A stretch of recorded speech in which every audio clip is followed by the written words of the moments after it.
New Year's resolutions, they don't work, do they? I mean, studies show less than 10% of us who make one won't follow through more than a couple of weeks. But how about our children?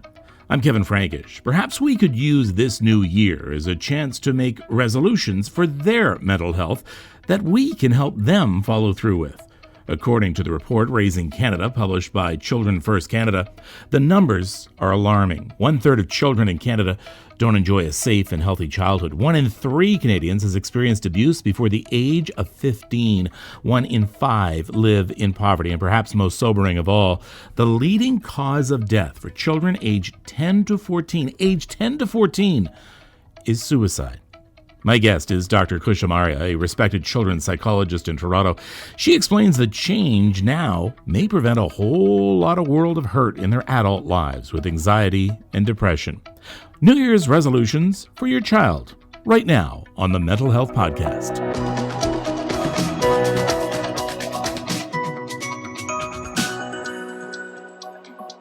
Well, hello, Dr. Amaria. It is so nice to talk to you again. Well, thank you very much for having me here. Well, 'tis the time that we all speak of New Year's resolutions, losing weight, being better with money, whatever. But we always associate resolutions with adults. I want to talk about the possibility of New Year's resolutions for kids. Is that a possibility? Absolutely. Our kids are paying attention to us. So if we're talking about New Year's resolutions and we're talking about ideas for 2024, they're listening. Well, that's good to hear, and I'm going to get to that in just a moment.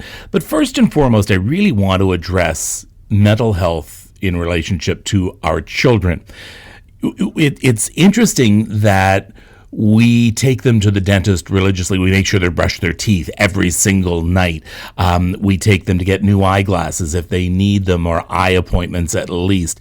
We do so much for the health of our children, but there's very little that we do to promote their mental health and their mental well-being. Is that a fair statement? I think so. I think, there's a switch, and I think the direction in the education system to talk more about mental health amongst young people. I'm surprised how often, a 15-year-old sitting across from me has said they know that they need support, that they've gone to their parents, say, I'm struggling and I need some help. And so I think our young people are quite educated on mental health, but they also don't know how to navigate the systems. And us as adults, we have to figure out how to advocate for that and navigate a really difficult mental health system at times. And the statistics tell us that when we suffer from depression and anxiety later in life, that most often the initial traumas, the triggers, actually happen in our childhood. Yeah, I think another way to put that is when we ask adults about the onset of their anxiety symptoms and depression, about anywhere between 70 and 85% will say, I can tell you it started during my adolescence. It's not always a clear trigger, trauma, stress. If it was that simple, I think we would know exactly is at risk. Rather, it's this idea that there's multiple risk factors and things start young. And so if we could do better jobs at teaching young people how to take care of themselves, teaching young people how to ask for help and reach out for help when they need it, educating parents on how to know what's healthy mental health and what might not be. Those are all things that we can do to make a difference in the lives of our children, our adolescents, and then adults, of course. And when we discuss mental health for children and for teens, youth, are they facing more pressure today, more pressure that puts that stress on their mental health? That's a great question. I wish I could give you the answer that's 100% based on the research, but I'll give you sort of my anecdotal experience. When I meet with young people or their parents, nothing will surprise you about what they're looking for support around. There's family changes. I'm struggling with that. School is difficult. I'm being bullied. I have anxiety about doing things. I have trouble putting my hand up in class, or there's too many stresses on me. I'm expected to volunteer, go to school, work, get straight A's. You and I can brainstorm about the types of things that would bring people to reach out for help and their everyday challenges more often than not, as well as, of course, some of the more serious difficulties that young people are facing these days. There's a lot of pressure on all of us to be successful. There's our climate anxiety. There are so many things out there. Fortunately, not everybody's affected by everything to the same degree, but the reasons people need help around the mental health are no surprise to anyone. Okay, I'm going to do my best grumpy man impression here. Well, come on, Doc. I was a kid too. We had tough times, but we got through it okay. They can just suck it up. Yeah, and I think my feedback on that is, hey, guess what? That didn't work, did it? It didn't work, right? And we've got people. We have 1 in 5, and even higher at different time points in people's lives, experiencing the ill effects of unhealthy mental health. And mental health is a spectrum, right? We have periods of great mental wellness, and we have mental illness. And most of us, fortunately, we spend a lot of our lives in the middle. As a psychologist, I'm very focused on preventing mental illness and allowing people to feel better if they've gone through a course of mental illness. And so that applies when we're talking about a 10-year-old, a 15-year-old, or that 55-year-old. And now to the main event. Let's talk about resolutions for kids. There's a danger, though, of course, as always with resolutions, and we face it as adults when we sort of look at them and say, they're not going to work. Yeah, I think I'm in the same boat. I often feel worried when people say, I've got this great New Year's resolution. And in the type of therapy I practice, which is cognitive behavioral therapy, it's great. Well, a big part of what we do is helping people change behaviors. And that's what a resolution is, right? It's this thing we've kind of made up in the Western world where we resolve to continue with good practices or change a trait or behavior or try and accomplish some type of goal. And we usually do it sometime at the start of the calendar year. So, our kids are listening to us. They're paying attention to this. And I would say it's a great opportunity to talk to kids about why we have resolutions in the first place. But I think you have to start with kind of asking yourself the question, why would you want to introduce the idea of New Year's resolution to your children? And I was going to say, Kevin, if you had some ideas about why you think parents want to introduce resolutions, what comes to mind for you? Well, I think it's twofold. I think that, it is the stereotypical resolution. I want my child to behave better at home, to get to bed better, to do their homework, to clean up after the with the dinner dishes. But there's also that other side too, where we're actually very concerned that perhaps our children might be struggling with anxiety, and we just don't know about it. Yeah, that's exactly what I was thinking as well. And so, sometimes as a parent, it's like, I'm going to make a resolution for my kids to clean all the Lego off their floor every night before I go to bed. Or I'm going to work on a resolution to get them off the phone more so that, I have their attention at dinner time. And so I think it's okay to have those goals, and they probably are very helpful for your children in the long run. But, if you really take a step back, typically parents want resolutions for the kids to help them support new habits.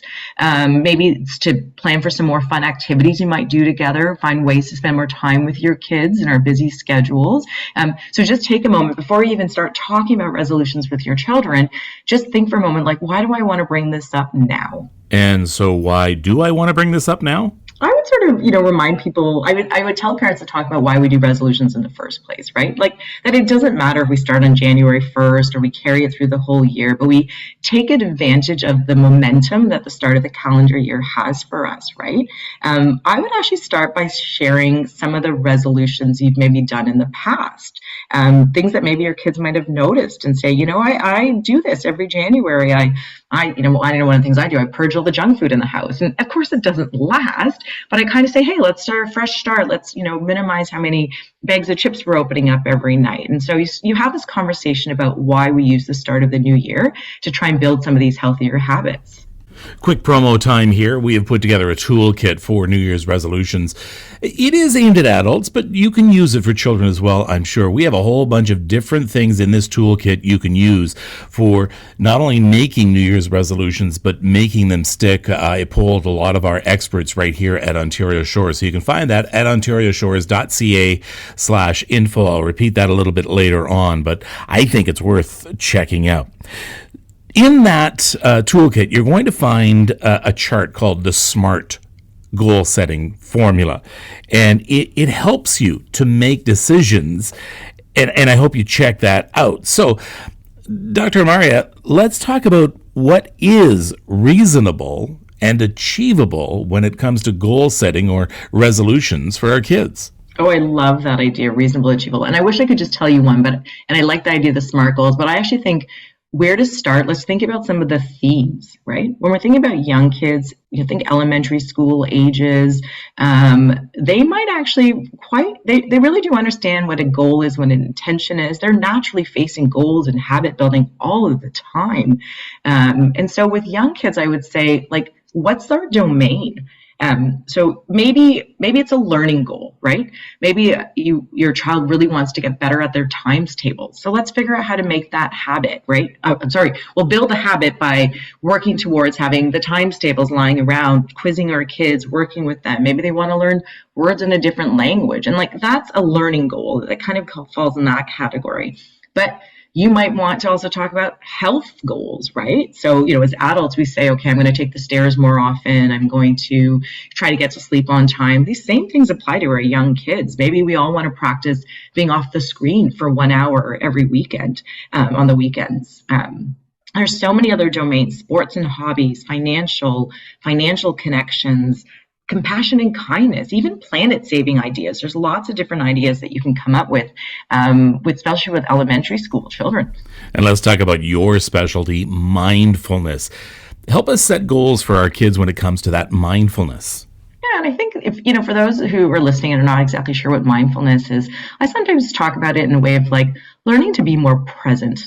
The whole world is trying to steal our attention all of the time. Everything from that dinging, a smartphone in our pocket, to the TV, to our children, to the dog, to whatever it might be. And so mindfulness as a skill is really centers around this idea of being more present, learning to be more in the moment, because most of us can figure out that has value.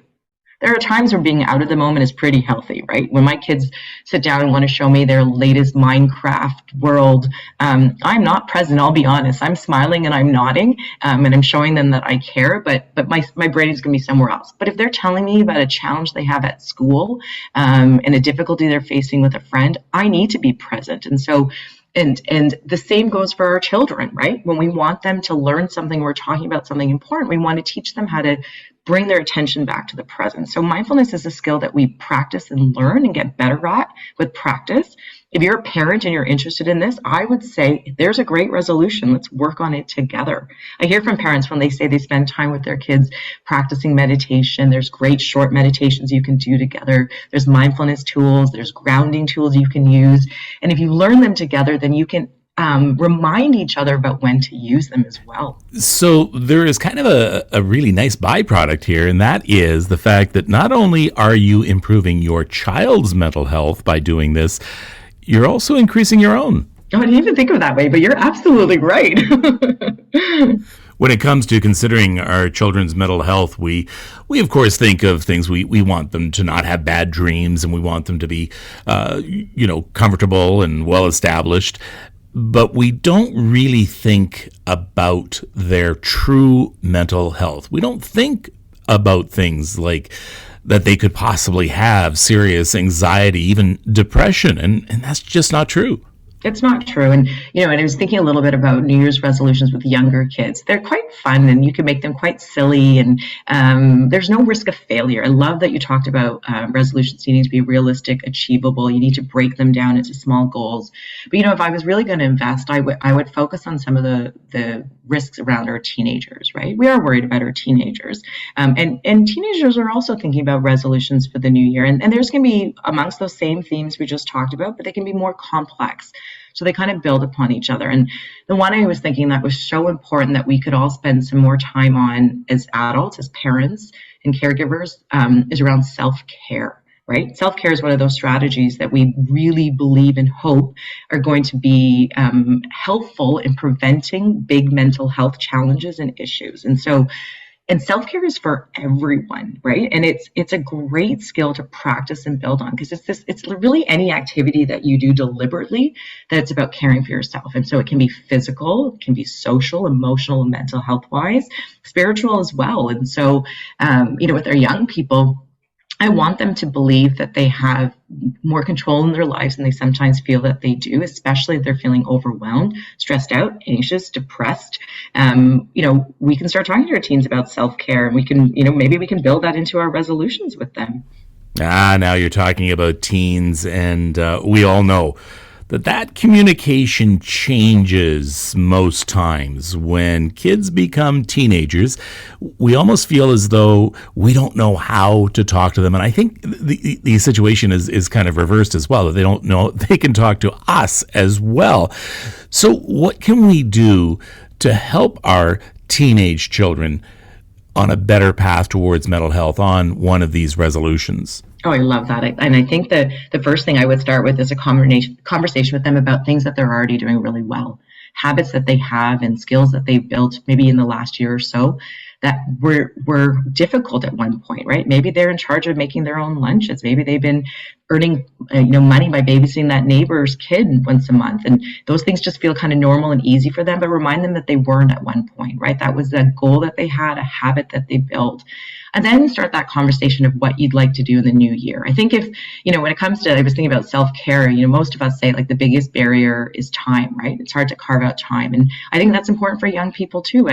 A lot of our young people are really busy. They've got their school pressures, they've got financial pressures, they feel obliged to be able to commit to their communities and volunteer.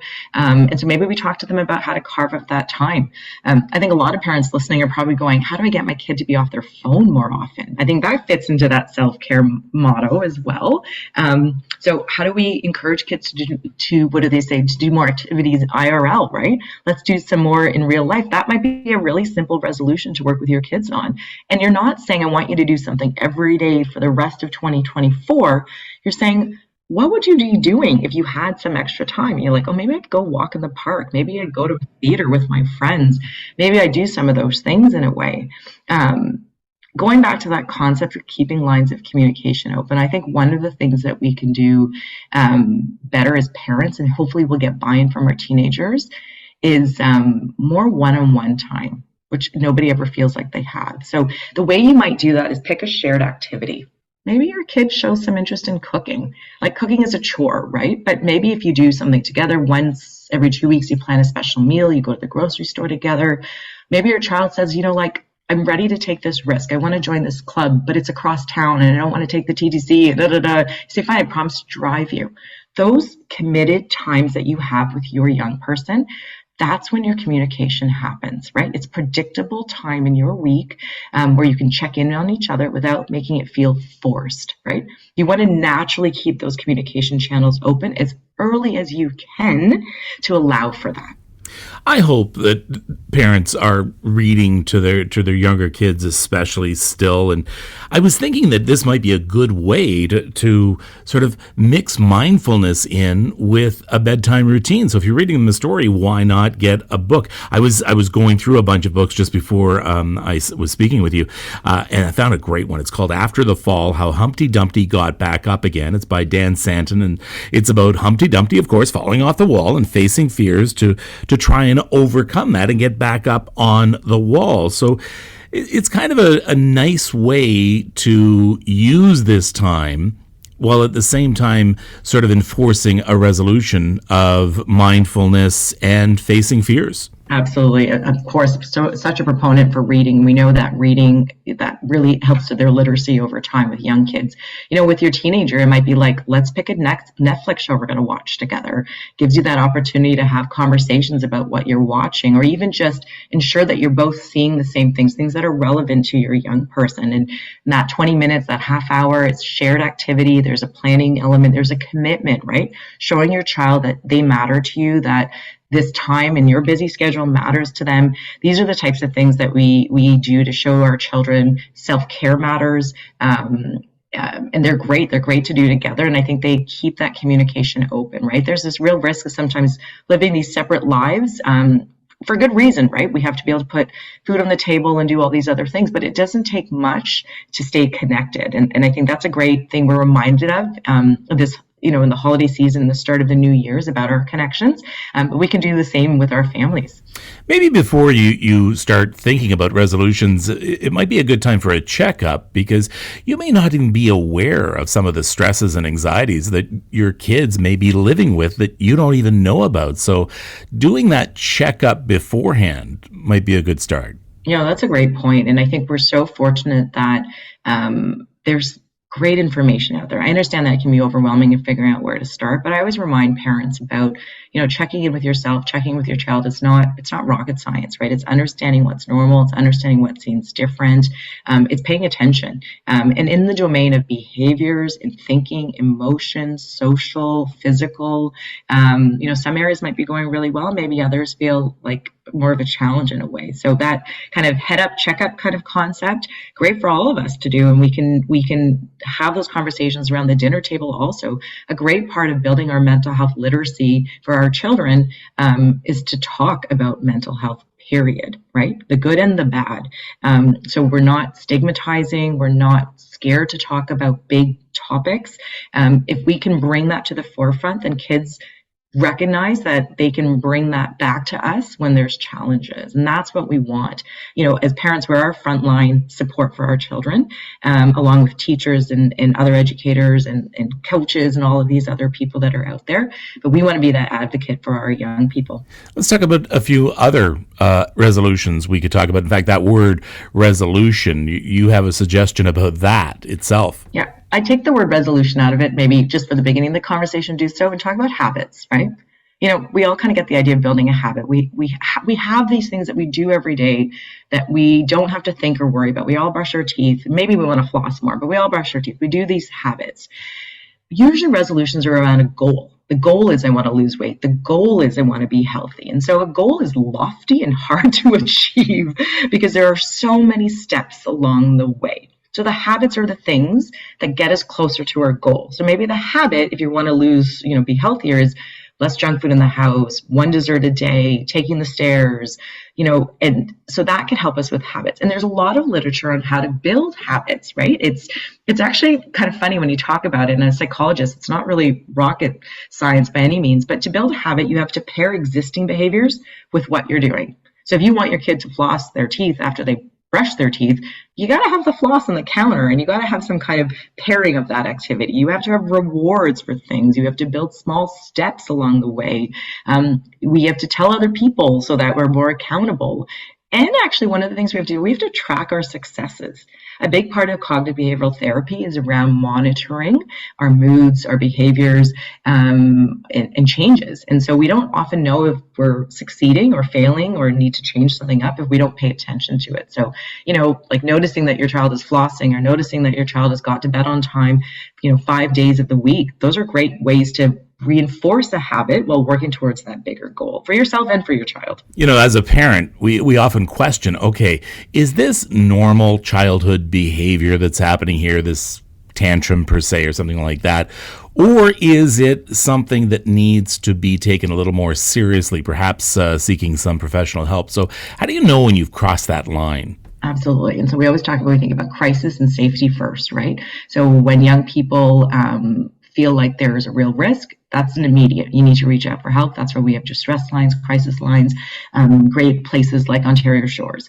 As well, we need to also be paying attention to what is normal, right? It's hard to know if there's a change from normal if we don't really know what normal is. And so I always think about those domains: behavior, emotion, thinking, social, physical. And so understanding what's normal for a young person, and you're the expert as a parent, and looking for changes from that. So change will come in, it'll be here and there, it goes up and down, there's no linear path in that way. But if something feels different from normal and it's kind of getting in the way of functioning and it's getting in the way of doing the job of that child, which might be school or might be socializing, whatever it might be, that's often a time we need to get intervention. And intervention isn't always sitting in somebody's office like my own and weeks of therapy. Intervention comes in so many fabulous ways. So many parents listening today have access to counseling and short-term counseling through their work and support. And I want people to use that early on, guidelines on how to support young people. So we look for changes in behavior. 2 weeks is usually what we tell people when it seems to be kind of like stuck in certain domains, but don't wait too long, right? If you think your child needs help, sometimes it's a conversation, maybe it's reaching out and doing your own research, and other times it is more intensive kind of connection to somebody else. Dr. Khush Amaria, Senior Clinical Director at CBT Associates, cbtassociates.com. Thank you so much for this, and have yourself a happy and wonderful new year. Thank you. Same to you and to everyone listening. Don't forget to check out our New Year's Resolutions Toolbox, good advice from mental health experts here at Ontario Shores, including making workable resolutions, not only for your kids, but for yourself, using the SMART goal setting formula. Coming up next, it's our coping segment here on the Mental Health Podcast. Every day seems to be an uphill climb. Mental illness can be a dark and lonely place. At Ontario Shores Centre for Mental Health Sciences, we're working to draw back the curtains and let the light in. We have a highly trained team working with patients every day on their road to recovery. Our world-class researchers are making great strides in revolutionizing mental health care. Our innovations are changing how care is delivered. We know you want to be a member of this caring community. For ways you can demonstrate your support for those alone in the dark, go to ontarioshores.ca and click on Donate. Demonstrate your support for mental health. Join the Ontario Shores family and champion for a change. I know the path we walk together begins and ends with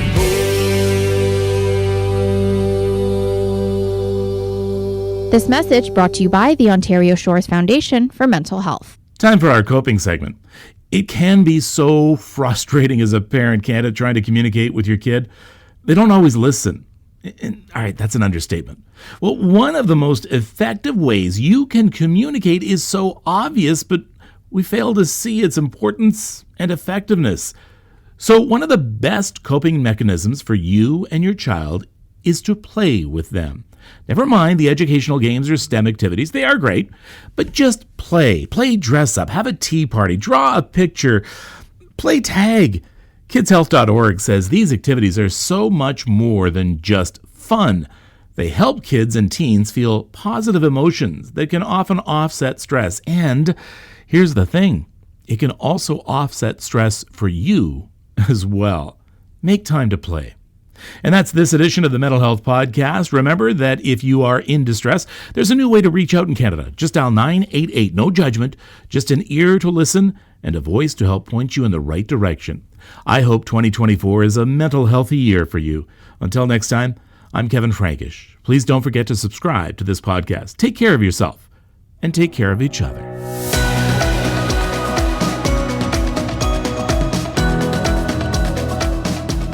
Thanks for listening. Don't forget to subscribe to the Mental Health Podcast. If you have any thoughts about this episode or suggestions for future episodes, please send me an email at thementalhealthpodcast@ontarioshores.ca. Please don't be alone. Reach out for professional help. For more resources and advice, check out our website, ontarioshores.ca. The Mental Health Podcast is a production of Ontario Shores Centre for Mental Health Sciences. I'm Kevin Frankish. Take care of yourself and take care of each other.